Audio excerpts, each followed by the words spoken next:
My 7-year-old daughter stood in front of a crowded table, dressed in the sparkly gold dress she picked out herself. Her little fingers were gripping a small gift box. Every adult in the room was laughing and clinking glasses, too distracted to notice her. Except me. I was watching closely. She looked directly at her grandmother, lifted the box slightly, and said, "Grandma, Dad told me to give this to you if you ever ignored me again." Everything stopped. Forks froze midair. The music faded into background noise. Her grandmother, my husband's mother, gave a tight, confused smile, as if it were some kind of joke. But when she opened the box, she didn't laugh. She screamed.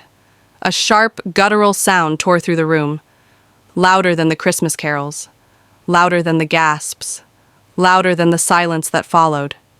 People rushed over to see what was inside, but I already knew. My husband had packed that box months ago.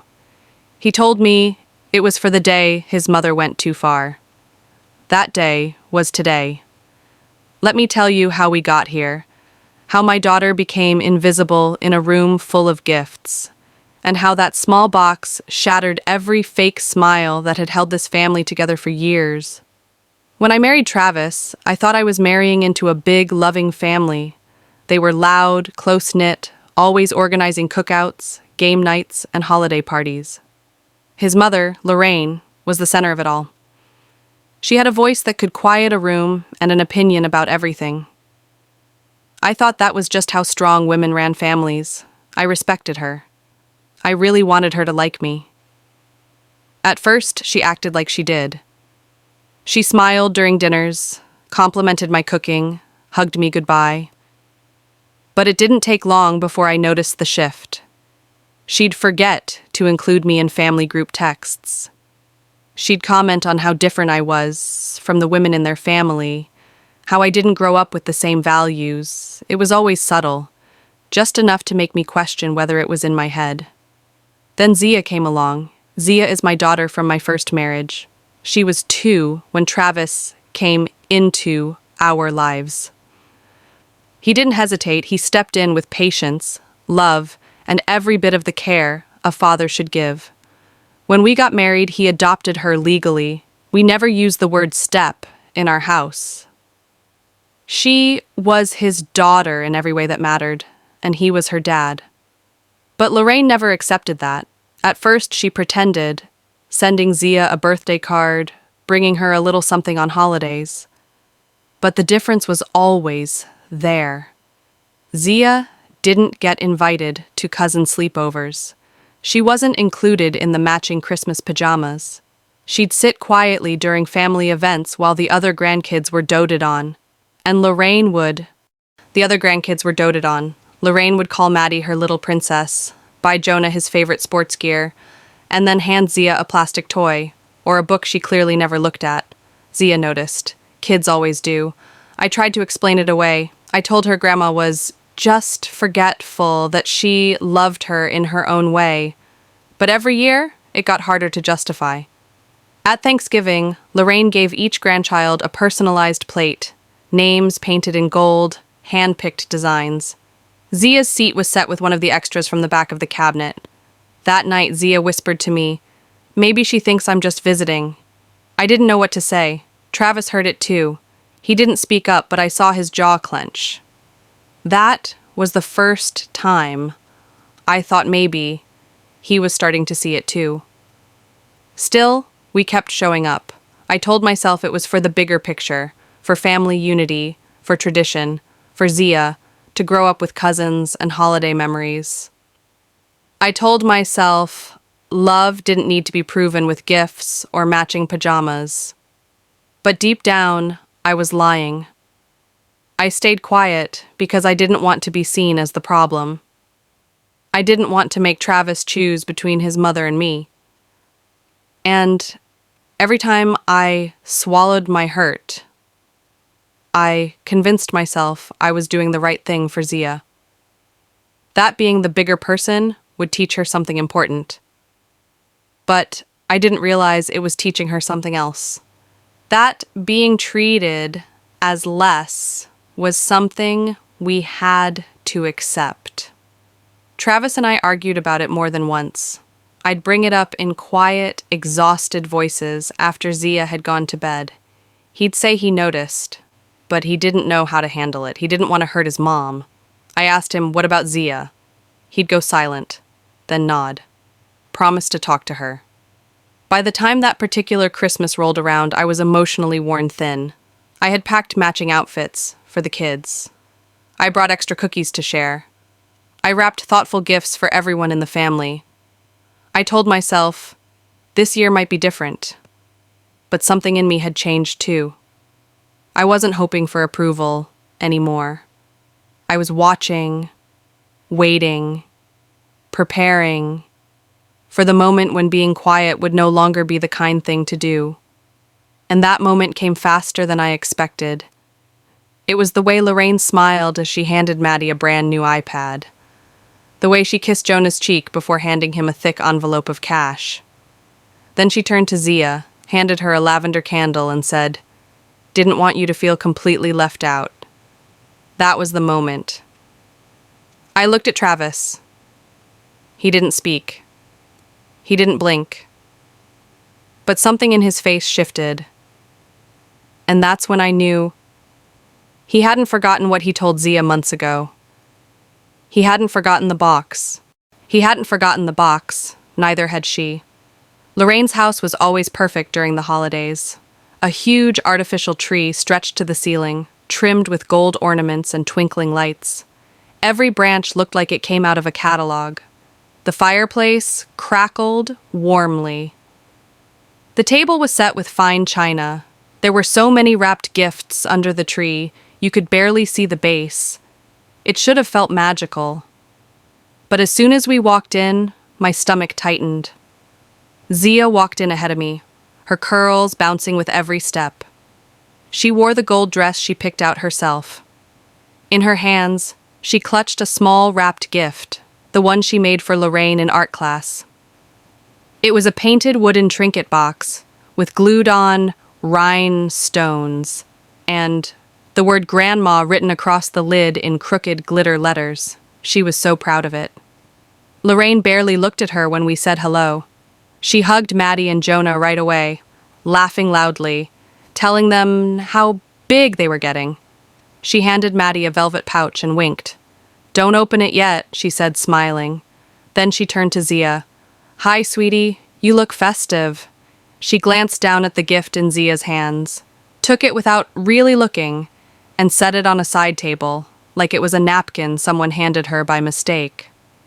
Zia didn't say anything. She looked at me for a brief second, then walked quietly to the couch and sat next to Maddie. The kids chatted and played. The adults made small talk and laughed. And I sat at the edge of it all, watching my daughter shrink into the background of her own family. After dinner, it was time for gifts. Lorraine always made a production of it. She sat in her armchair like a queen on a throne, calling each child up one by one as if they were royalty. Jonah was first. He opened an envelope stuffed with cash. Everyone clapped. Maddie went next. She unwrapped a new iPad and a matching bracelet set made of real silver and crystals. She hugged Lorraine so hard, the iPad nearly slipped from her hands. Then Lorraine called Zia's name. There was a long pause before she held up a small gift bag. "This is for you, sweetheart. I didn't want you to feel completely left out." Zia stood up quietly, walked over, and took the bag. Inside was a lavender-scented candle in a plain glass jar. There was a tag attached that read, "To Travis's girl." That was it. No envelope, no toy, no sparkle. Just a candle and a tag that felt like a knife. I looked at Travis. He was staring at the floor, his fingers laced tightly together, his jaw clenched. He didn't say a word. Zia sat back down next to me. She rested the candle in her lap. She didn't cry, she didn't frown, but I could see her pulling inward, slowly, quietly, closing off. Zia was pulling inward, the kind of quiet that stays with a child long after the day ends. Lorraine moved on as if nothing had happened.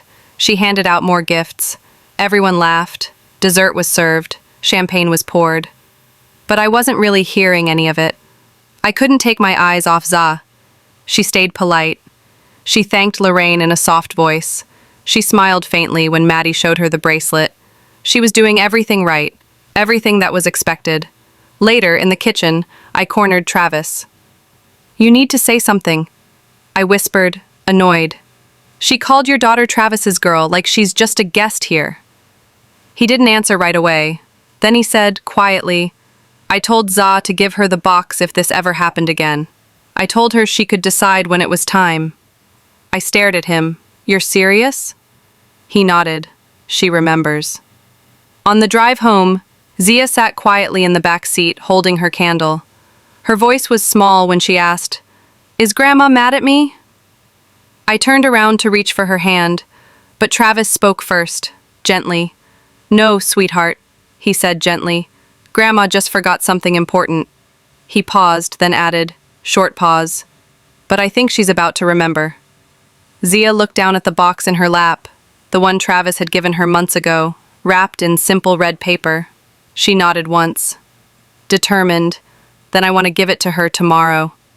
That's when I knew. This wasn't just another moment to be brushed off. This wasn't going to be one more lesson in patience or polite silence. Something was shifting. My daughter wasn't going to stay invisible. Not anymore. When we got home that night, I helped Zia out of the car. Travis grabbed the leftover cookies from the back seat. She clutched the candle in one hand and the small box in the other, both wrapped like fragile memories. But I could tell she was holding more than just her gifts. She was quiet, but her face held something calm, steady, like she'd already made up her mind. I asked if she wanted to take a bath or watch a movie before bed. She shook her head, firmly. "No, I just want to get ready for tomorrow." I paused. "What's tomorrow?" She looked at me like I should already know. Calmly. "Brunch at Grandma's. I'm giving her the box." That was the first time my breath caught in my chest, not from fear, but from the certainty in her voice. There was no hesitation, no question, just a decision, made by a 7-year-old who had finally seen enough. Travis came into the room as I was brushing Zia's hair. She looked up at him and asked, "Can I still give it to her?" He nodded, reassuring. "It's your choice, Za. I told you that from the beginning." She smiled, but it wasn't the bubbly grin she gave when we promised her ice cream or told her we were going to the park. It was quieter than that, more grown somehow, like something in her had settled. Zia's smile wasn't big that morning. It was smaller, more focused. Like she understood the weight of what she was carrying. Like she knew exactly what it meant to be heard. After she went to bed, I finally asked Travis, "What exactly did you put in that box?" He sat down across from me at the kitchen table. He looked exhausted, like he had been holding in a storm for far too long. "A few months ago," he began, "I was watching her play with Maddie during Jonah's birthday party. They were all in the backyard. Lorraine called the kids in for cake." His voice grew tighter. "Maddie and Jonah got slices with extra frosting and sprinkles. Zia got the end piece. No decoration, no candle, nothing." I remembered that day. I had tried to tell myself it wasn't intentional. "She came up to me," he said, "and asked if she was someone's cousin too." That night, he sat down and wrote a letter. He printed the adoption papers again. He packed the box.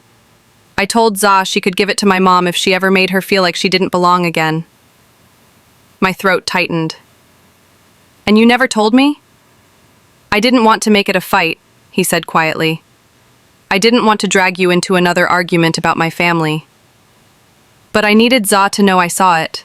I needed her to feel like she had something to stand on." I had spent years hoping Travis would speak up, years waiting for him to draw a line. And here he was, having quietly drawn it, not with shouting or confrontation, but by handing his daughter the power to say, "Enough." The next morning, Za got ready like it was picture day at school. She asked if she could wear her sparkly gold dress again. She wanted to redo her curls. She chose the same glittery headband she wore the day Travis signed the adoption papers. She didn't say it was for luck. She didn't need to. In the car, she held the red box in her lap with both hands. No fidgeting. No second thoughts. When we arrived at Lorraine's house, everything looked the same. The same wreath on the door. The same smell of cinnamon and ham. The same polite greetings. The same hollow compliments. But something felt different this time. Not in the room, just in us. We were no longer visitors trying to fit in. We were a family walking in with our truth. Zia sat quietly during brunch. She didn't touch her plate much. Lorraine complimented Maddie's dress 3 times. She didn't mention Zia's once. When everyone had finished eating and started passing around dessert, Zia stood up. No one noticed at first. Then she walked to the head of the table, right where Lorraine sat with her wine glass, and placed the box in front of her. Her voice was clear. "Dad told me to give this to you, Grandma, if you ever ignored me again." The room went still. Lorraine gave a small, confused laugh. "What's this, sweetheart?" Lorraine gave a confused, confused. "What's this, sweetheart?" Zia didn't answer. She stepped back and sat down.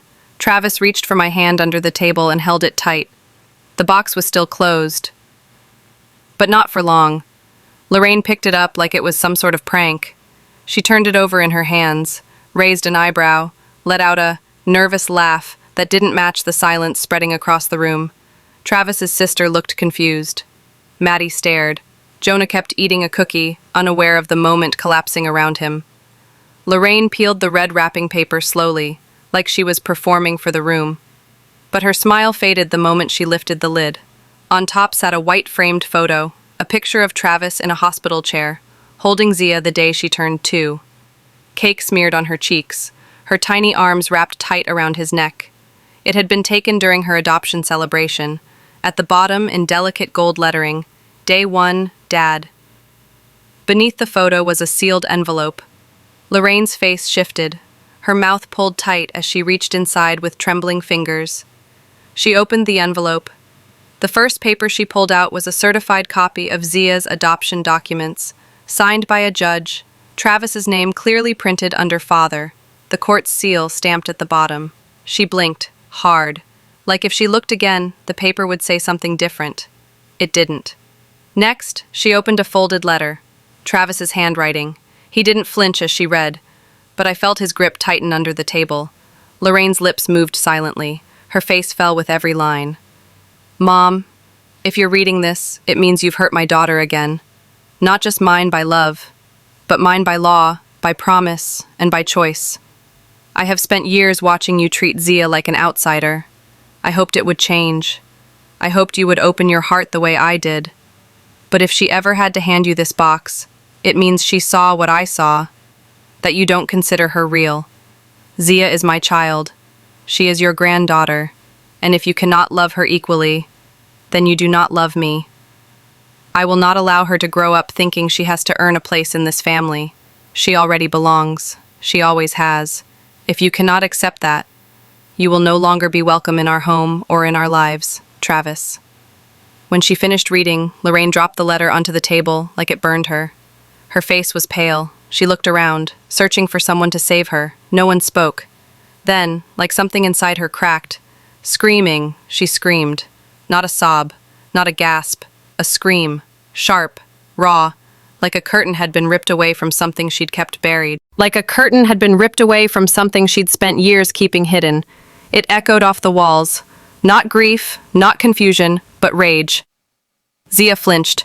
I reached for her, pulled her close. Travis didn't move. His face was set, calm, unshaken.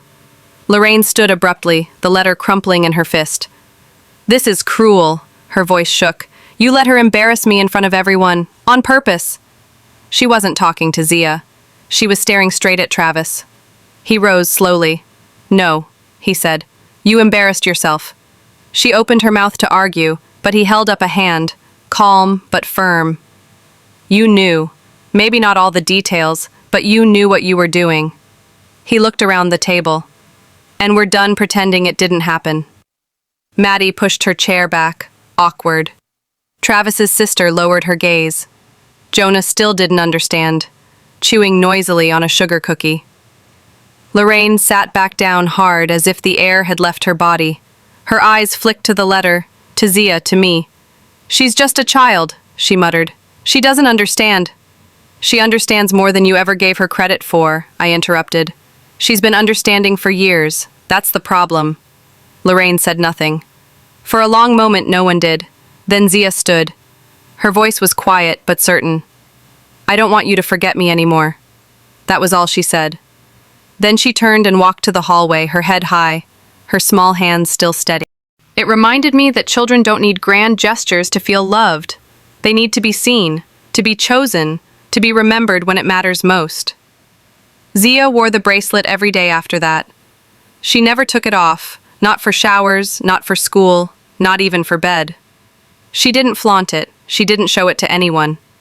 But I saw the way her fingers would brush the tiny heart when she was thinking or nervous, like a quiet anchor. Weeks passed, then months. Our home felt lighter, not because anything was added, but because something heavy had finally been let go. No more strained smiles, no more decoding invitations or wondering which version of Zia would be welcomed. No more pretending that family was about blood when it had always been about choice. Travis and I talked about it one night while folding laundry. "I should have said something sooner," he said. "You said it exactly when she needed it," I told him. He nodded slowly. "I just hate that it took this long." I looked at the little socks in my lap. What matters is it won't take her that long to learn she's enough. Spring arrived. Zia had a school project on what makes a family. She asked for our wedding photos, a few from the adoption day, and a drawing she'd made of us all at the zoo. She pasted them onto a big white poster board with glitter glue and crooked letters. At the center, she glued a cutout heart and wrote, "A family is where love makes you safe, not scared." When she presented it, her teacher emailed me later that night. "Your daughter spoke with such calm certainty today. She didn't read from her notes, she just talked. She said, 'This is my family, we chose each other, and that's why I know I belong.'" We never heard from Lorraine again, but strangely, we didn't need to. Some silences don't echo, they settle. What we built from there wasn't perfect, but it was real.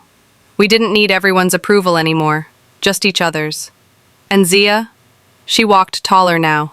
She laughed louder. She didn't look over her shoulder to see if she was welcome. She already knew. She was home. If this story moved you, if it reminded you of someone you love, of someone you're learning to love better, then hold on to that. Because what happened that day wasn't about a box or a letter. It was about a child who dared to ask the world to see her, and parents who finally made sure it did. Children know. They know when they're being tolerated instead of celebrated. They know when love is uneven, when the room gets colder as they walk in. They know when they're only conditionally welcomed, and yet they still offer their hearts, over and over, hoping someone will take them gently. Zia did that for too long. And then one day, she stopped asking for permission to belong. That day at Lorraine's table wasn't a performance. It wasn't payback. It was a moment of truth, quiet and sharp, years in the making. It was the moment our daughter stopped carrying the weight of someone else's unwife. If this story moved you, if it reminded you of someone you're fighting for, or someone you finally stood up to, then take a second. Like this video, share it with someone who needs to hear they're not alone. Leave a comment below. And if you want more true stories about the quiet, powerful moments that change everything, subscribe to the channel and turn on notifications.